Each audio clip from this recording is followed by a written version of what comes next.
Magandang gabi sa inyong lahat. Ako ay lubos na nagagalak na ibahagi ang aking talumpati tungkol sa pamilya at edukasyon. Ako po pala si Ellen Joy Hongko at ito ang aking talumpati.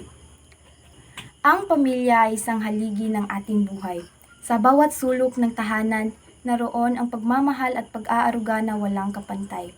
Ngunit sa kabila ng mga ngiti at yakap, nariyan din ang edukasyon, ang ilaw na nagbubukas ng pintuan ng hinaharap. Sa araw-araw tayo ay natututo mula sa ating mga magulang. Sila ang ating mga unang guro na nagtuturo ng mga leksyon na higit pa sa anumang libro. Sa bawat kwento at payo, natutunan natin ang halaga ng disiplina at respeto.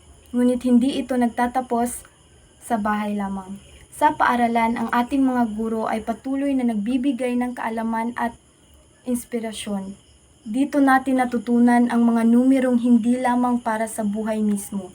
Sa bawat kwento at eksperimento, natutunan natin ang kahalagahan ng determinasyon at tiyaga. Ngunit higit sa lahat, ang pamilya at edukasyon ay nagdudulot ng pag-asa. Sa kabila ng pagsubok, sila ang ating gabay patungo sa tagumpay. Sa tulong ng pamilya at edukasyon, tayo ay patuloy na lumalago at umaasang makakamit ang pangarap.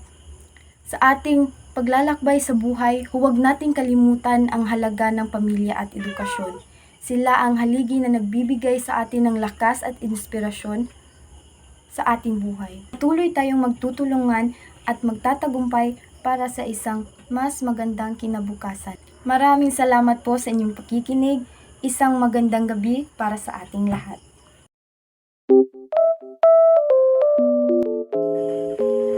Magandang gabi sa inyong lahat. Ako po. Pero hindi lamang para sa buhay mismo.